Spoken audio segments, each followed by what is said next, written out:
मैं ग्रेजुएशन की पढ़ाई कर रहा था। मेरा पहला साल था। आज मेरे पहले साल के इम्तिहान का नतीजा आया था।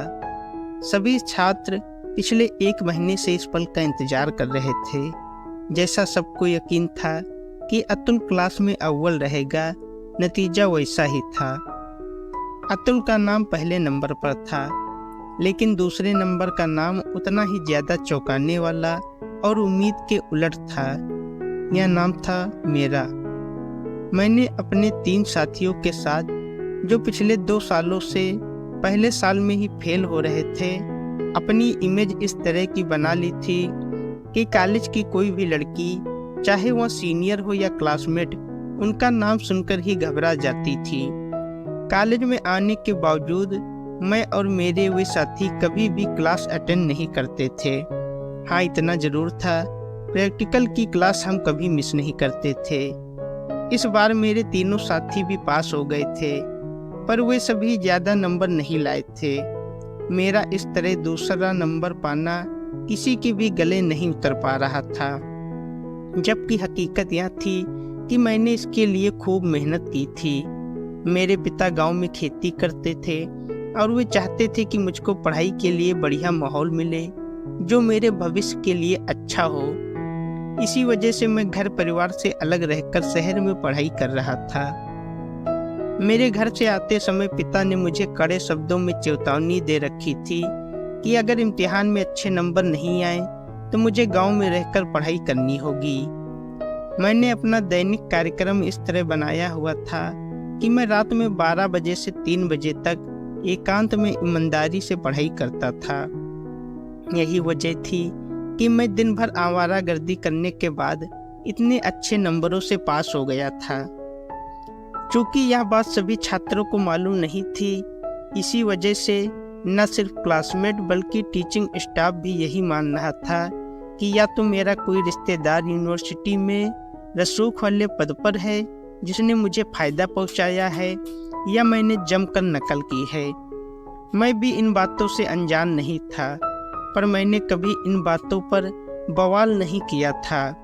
रिजल्ट अच्छा आया तो मेरे ग्रुप की शरारतें भी बढ़ गई। अब तो किसी भी लड़की पर फप्तियाँ कसना, घर तक पीछा करना, साइकिल की हवा निकाल देना, गाड़ियों के सीट कवर फाड़ देना जैसे काम हमारे खास शगल बन गए थे। किसी साधारण छात्र का मामला होता तो प्रिंसिपल तुरंत अपना फैसला सुना देते, पर यहाँ मेरे जैसे एक पोजीशन होल्डर का भी नाम जुड़ा हुआ था, इसलिए वे मामले की तह तक जाना चाहते थे। प्रिंसिपल साहब ने मेरे समेत चारों छात्रों को मिलने का फरमान जारी कर दिया। जैसी उम्मीद थी, चारों में से कोई भी मिलने नहीं पहुंचा। कड़े शब्दों के साथ दोबारा फरमान जारी हुआ। इस बार न आने की दशा में घर पर सूचना भेजने की बात लिखी गई थी। मेरे बाकी तीनों साथी तो तय समय पर प्रिंसिपल के ऑफिस पहुंच गए, पर मैं फिर भी नहीं पहुंचा। तीनों को भविष्य में शरारत न करने की चेतावनी देकर छोड़ दिया गया। मेरे न आने पर प्रिंसिपल साहब ने खुद तफ्तीश करने का फैसला लिया। टाइम टेबल के मुताबिक उस समय मेरी जंतु विज्ञान की कक्षा चल रही थी। प्रिंसिपल साहब ने देखा कि मैं पूरी तल्लीनता से अपने मटेरियल की पहचान करके अच्छी ड्राइंग के साथ अपनी कॉपी पर उतार रहा था, जबकि ज़्यादातर छात्र या तो अपने किसी साथी से या अपने टीचर से पूछ रहे थे। प्रिंसिपल साहब ने मुझे डिस्टर्ब करना मुनासिब नहीं समझा। वे वहीं लेबोरेटरी में बैठकर कक्षा खत्म होने का इंतजार करने लगे। जब सभी छात्र बाहर जाने लगे तो प्रिंसिपल साहब ने मुझको वहीं रोक लिया। बाहर निकले सभी लोगों में एक ही चर्चा थी, या मुझको कॉलेज से बाहर कर दिया जाएगा। लड़कियां खास तौर पर खुश थी। विमल, मुझे अपनी प्रैक्टिकल कॉपी दिखाओ। प्रिंसिपल साहब कुछ कड़े व गंभीर लहजे में बोले। लीजिए सर, मैं कॉपी बढ़ाते हुए बोला। चूँकि प्रिंसिपल साहब खुद भी इसी विषय को पढ़ चुके थे, इसलिए उन्हें समझने में जरा भी परेशानी नहीं हुई। उल्टे मेरी साफ सुथरी ड्राइंग और खुद के बनाए नोट्स ने उनको काफ़ी प्रभावित किया। कॉपी समय पर चेक भी कराई हुई थी। यह देखकर प्रिंसिपल साहब खुश भी हो गए, क्योंकि इस तरह के ज़्यादातर छात्र साल के आखिर में अपना काम खाना पूरी के लिए ही चेक कराते हैं। 2-2 नोटिस देने के बाद भी तुम मिलने नहीं आए, इसका मतलब समझते हो? तुम अपने आप को बड़ा तीसमारखा समझते हो। जानते हो, तुम्हारे इस काम के लिए तुम्हें कॉलेज से निकाला भी जा सकता है। प्रिंसिपल साहब सपाट लहजे में बोले। जी, मैं जानता हूँ कि मैंने आपके ऑर्डर को नहीं माना, लेकिन उसके पीछे वजह सिर्फ इतनी थी कि मैं आपको अपनी असलियत का परिचय देना चाहता था। मैं नरम लहजे में बोला, असलियत? कैसी असलियत? प्रिंसिपल साहब ने हैरानी से मेरी तरफ देखते हुए पूछा। सर, हर साल जन्मदिन पर पिताजी मुझे कुछ न कुछ उपहार देते आए हैं। पिछले साल मेरा 17वां जन्मदिन था। मैं कॉलेज में एडमिशन लेने की तैयारी कर रहा था। तब पिताजी ने मुझे समझाया और बताया था कि अब मेरा बचपना खत्म हो चुका है और मुझे गंभीरता से अपने और समाज के बारे में सोचना चाहिए।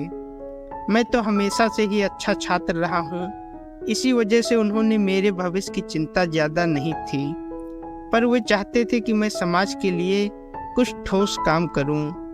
ज़्यादा नहीं तो कम से कम किसी एक इंसान को तो खुशहाल जिंदगी दे सकूं। पिताजी की इस इच्छा को मैंने व्रत के रूप में लिया और इन 3 साथियों को, जो पिछले 2 सालों से फर्स्ट ईयर में फेल हो रहे थे, को एक मिशन के रूप में लिया। जाहिर है कि परिवार के साथ रहकर मैं अपने मिशन में कामयाब नहीं हो सकता था, इसलिए घर से दूर कमरा लेकर यहाँ रहता हूँ। एक दिन में मैं इनकी आदतें नहीं बदल सकता था, इसलिए इन्हीं के रंग में रंग कर इन्हें सुधारने की कोशिशें शुरू कर दी। मैंने कुछ कहावतों को अपने मिशन का आधार बनाया, जैसे अगर नाले की सफाई करनी हो तो गंदगी में उतरना ही पड़ता है, या लोहे को लोहा काटता है। नतीजा आपके सामने है। सर, जो लोग पिछले 2 सालों से फेल हो रहे थे, इस बार संतोषजनक ढंग से पास हो गए हैं। उन लोगों जैसा बनने के लिए मुझे थ्योरी की क्लासें छोड़नी पड़ती हैं। उन तीनों को यह बात मालूम नहीं है कि मैं इस तरह के किसी मिशन पर हूँ। जहाँ तक लड़कियों को छेड़ना या परेशान करने की बात है, तो 2 साल पहले तक ये तीनों किसी भी लड़की का दुपट्टा खींचकर भाग जाने, पेन से स्याही छिड़क कर उनके कपड़े खराब करने या धक्का मुक्की करने जैसे काम करके खुश होते थे। पर अब धीरे धीरे उन लोगों के स्वभाव में बदलाव आ रहा है।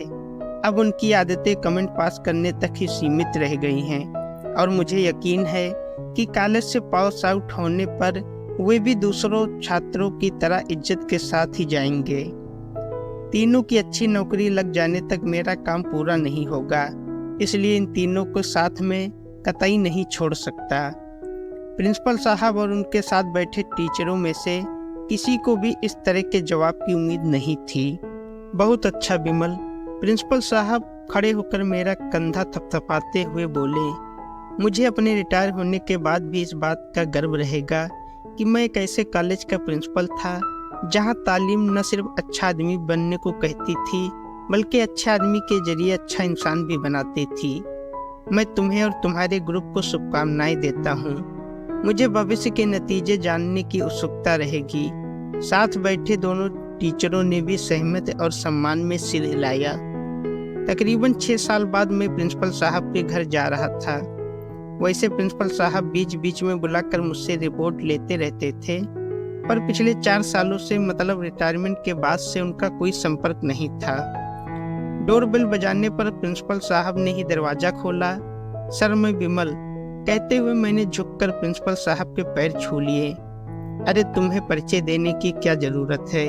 क्या मैं तुम्हें पहचानता नहीं? और सुनाओ, कैसे आना हुआ और तुम्हारा मिशन कितना कामयाब हुआ? प्रिंसिपल साहब ने अपनेपन से आशीर्वाद देते हुए पूछा। सर, आपके आशीर्वाद से मैं अपने मिशन में पूरी तरह से कामयाब रहा हूँ। उन तीनों में से जो शारीरिक गठन में सबसे अच्छा था, उसे वन विभाग में नौकरी मिल गई है। दूसरा शिक्षा विभाग में स्कूल में टीचर बन गया है, और तीसरे ने रोजगार योजना में कर्ज लेकर एक छोटी सी फैक्ट्री खोल ली है और अब कुछ लोगों को रोजगार भी दे रहा है। मैंने खुद MSc अव्वल नंबर से पास की है।